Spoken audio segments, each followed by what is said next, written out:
नमस्कार मित्रांनो. पहलगाम हल्ल्याला आता 1 वर्ष पूर्ण झालं आहे. पण त्या दिवशी घडलेली प्रत्येक घटना आजही तितकीच जिवंत आहे. त्या दिवसाची आठवण आजही मन अस्वस्थ करते. तो दिवस फक्त एक दहशतवादी हल्ला नव्हता, तर भारताच्या इतिहासात कोरला गेलेला एक काळाकुट्ट अध्याय होता. बैसरांच्या सुंदर दऱ्यांमध्ये जिथे लोक निसर्गाचा आनंद घ्यायला जातात, तिथे अचानक मृत्यूचा खेळ सुरू झाला. काही क्षणापूर्वी हसणारे चेहरे कायमचे शांत झाले. त्या दिवशी अनेक कुटुंब उद्ध्वस्त झाले. कुणाचा मुलगा गेला, कुणाचे वडील गेले, कुणाचा नवरा गेला आणि जे वाचले त्यांच्या मनावर त्या घटनेच्या जखमा कायमच्या राहिल्या. हा हल्ला फक्त त्या लोकांवर नव्हता, तर संपूर्ण देशाच्या मनावर झाला होता. नमस्कार मित्रांनो. डिजिटल चावडीवर मी प्रमोद तुमचं स्वागत करतो. आज आपण या संपूर्ण घटनेचा सखोल आढावा घेणार आहोत. या हल्ल्यामागे नेमकं कोण होतं, हा कट कसा रचला गेला, स्थानिक पातळीवर काय घडलं आणि आणि भारतीय सुरक्षा यंत्रणांनी कशा प्रकारे या सगळ्यांना शोधून काढत न्याय दिला, हे आज आपण सगळं जाणून घेणार आहोत. या हल्ल्यामागचा मुख्य सूत्रधार होता साजिद जट. लष्कर ए तय्यबाशी संबंधित हा दहशतवादी पाकिस्तानातील कसूर परिसरातील असल्याचं समोर आलं आहे. त्याने स्वतः भारतात प्रवेश केला नाही, पण पाकिस्तानमध्ये बसून संपूर्ण ऑपरेशन नियंत्रित केलं. त्यानं हल्लेखोरांना मार्गदर्शन केलं, त्यांना लक्ष दिलं आणि त्यांच्या प्रत्येक हालचालीवर नजर ठेवली.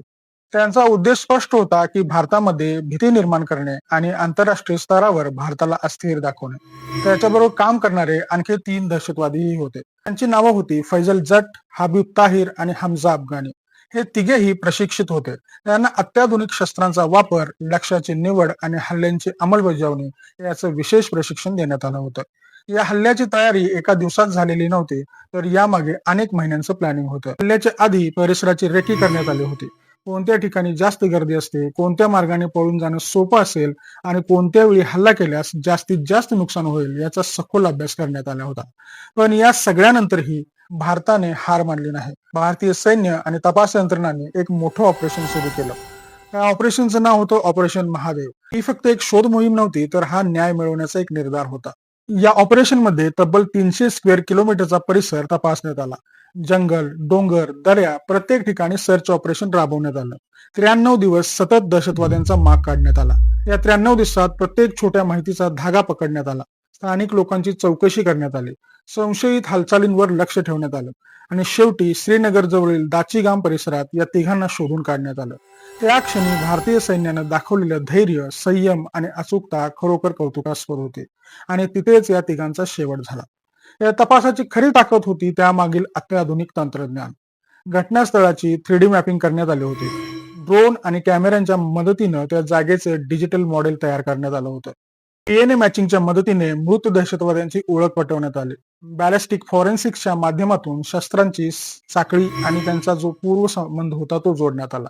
डिजिटल फॉरेन्सिक्सने या तपासात महत्वाची भूमिका बजावली. मोबाईल फोनमधील डेटा, फोटो, व्हिडिओ आणि लोकेशन मेटाडाटा यांच्या मदतीने संपूर्ण नेटवर्क उघडकीस आलं. या तपासात तब्बल 1000 पेक्षा जास्त लोकांची चौकशी करण्यात आली. 543 स्थानिक, 117 पोनी ऑपरेटर्स, अनेक दुकानदार, टॅक्सी ड्रायव्हर्स आणि इतर लोक या सर्वांशी संवाद साधण्यात आला. पण या संपूर्ण प्रकरणातला सर्वात धक्कादायक भाग म्हणजे स्थानिक लोकांचा सहभाग. बशीर अहमद आणि परवेज अहमद हे दोघेही पहलगामचेच रहिवासी. त्यांनी फक्त 3000 रुपयांसाठी देशाशी विश्वासघात केला.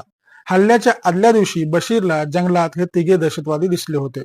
त्याला त्यांच्या वागण्यातून संशयही आला होता. तरीही त्याने त्यांना मदत केली.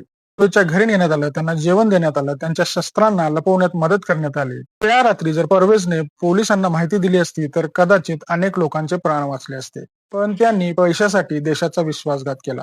दुसऱ्या दिवशी हे तिघे बैसरन येथे पोहोचले.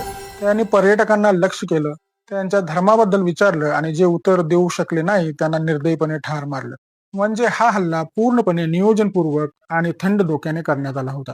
एक दहशतवादी गोप्रो कॅमेरा घालून हा सर्व हल्ला रेकॉर्ड करत होता. यावरून स्पष्ट होतंय की त्यांचा उद्देश फक्त हल्ला करणं नव्हता, तर तो दाखवून भारतामध्ये दहशत फैलावणं हा होता. हल्ल्यानंतर काही लोकांना जिवंत सोडण्यात आलं आणि त्यांना संदेश देण्यात आला. मित्रांनो, या हल्ल्यात वापरलेली शस्त्र या आधीच्या अनेक हल्ल्यामध्ये वापरण्यात आली होती. याचा अर्थ एकच होतो की हा एक मोठा आणि संघटित नेटवर्क होता. डिजिटल पुरावे, शस्त्रांची माहिती आणि लोकेशन डेटा या सगळ्यांनी मिळून या संपूर्ण प्रकरणाची साखळी जोडली गेली. मित्रांनो, ही घटना आपल्याला एक मोठा धडा देते. शत्रू फक्त सीमेच्या पलीकडे नसतो, तर कधी कधी तो आपल्या आसपासही असतो. पण या सगळ्यांमध्ये एक सकारात्मक गोष्ट म्हणजे भारतीय सैन्याची ताकद, त्यांची चिकाटी आणि त्यांचं समर्पण. 93 दिवसांचा सतत पाठलाग आणि शेवटी त्यांनी न्याय मिळवलाच. मित्रांनो, भारतीय सैन्याच्या या धैर्य आणि चिकाटीला सलाम.